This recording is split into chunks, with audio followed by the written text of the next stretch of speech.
So let's take a look at another example. Let's say you wanted to know who logged into your organization recently. One way to do this would be to just type in logins.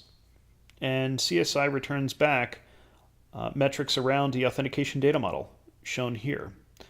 Because the data set is actually much smaller than network traffic, it's going back 24 hours in time, but you can actually set that up to be whatever sort of time range just by simply adding to this search query.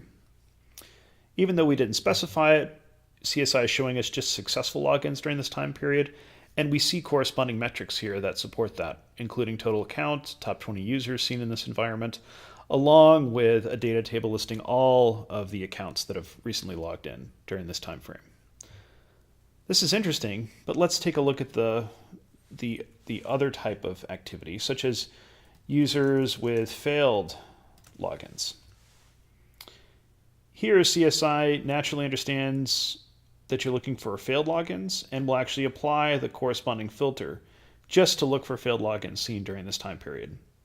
The same exact metrics are provided, except it's now split by failed activity as opposed to successful activity. While this is interesting, we can look at other refinements to this query to start to filter out, potentially mistype passwords where users, legitimate users that are trying to access their system but somehow forgot their password, and that gets registered as a failed login. One analytical technique to filter that out would be to look for users with more than a certain threshold, right? More than 25 failed logins. Generally speaking, if you see that, maybe 4 days ago, if you see more than 25, that would denote that a user is no longer, just simply mistyping their password, but it's possible that an adversary is now trying to log into that account on a particular system and is consistently failing. Perhaps they're using some sort of dictionary to get access to the environment. And CSI also presents all the corresponding metrics associated with this activity. If a user or an analyst wants to go in and drill into any particular metric, they can do so with a simple click.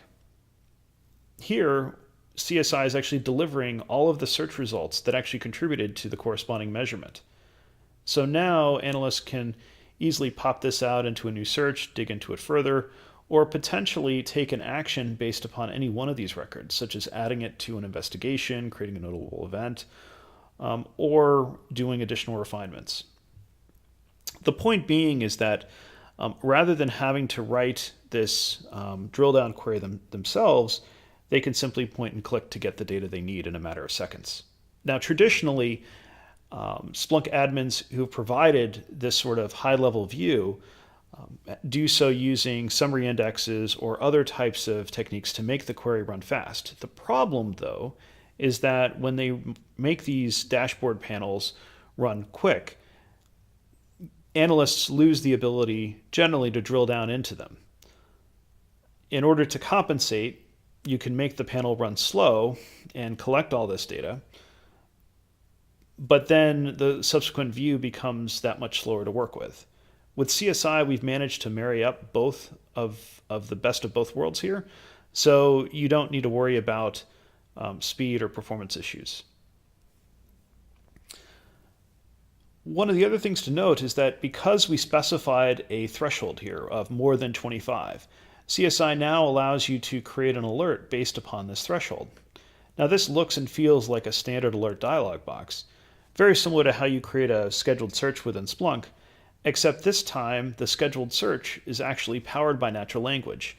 This means that every day, on whatever schedule you've defined here, CSI will actually take the underlying query that you've wrote, automatically translate it to SPL, and run the corresponding query, which you can then take action on just like a normal scheduled search, such as adding it as a notable event, running a script, sending an email, or even filing it as a ticket as part of a ticket tracking system.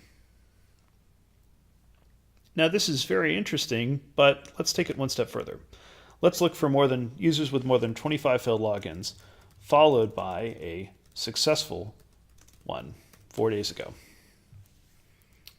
Now, this is quite interesting because we're asking CSI to look for a sequence of activity or a pattern of activity seen during this time frame. Specifically, we're looking for at least 25 failed logins, followed by at least one successful login during this time frame. Now, CSI presents roll-up metrics and stats showing how many accounts meet this pattern or fit this pattern. But what's more interesting is that CSI is also delivering an analytical view that allows analysts to see the sequence of activity on a 24-hour basis. So an admin or an analyst can look at this data, even if they don't understand SPL, even if they don't understand Splunk. They can look at this data to see the sequence of activity per hour and use this to determine whether or not an additional investigation is required. So in this particular case, user Anthony, we have observed that there's been multiple authentication failures seen per hour, and then suddenly at 7:27 p.m. there was a successful one. In this case, the user account is not a service account. It's not being powered traditionally by a script. So because of that, an analyst may want to follow up and do a more deeper investigation to determine if this was truly an incident of sorts. Generally speaking, a user wouldn't generally fat finger or mistype their password this many number of times in a typical environment. Analysts that find views like this useful may decide they want to share them with others. CSI provides a natural way to do that by actually creating a dashboard panel based upon this view. This is very similar to creating a panel within normal Splunk, except the panel that you're creating here is also being powered by natural language search.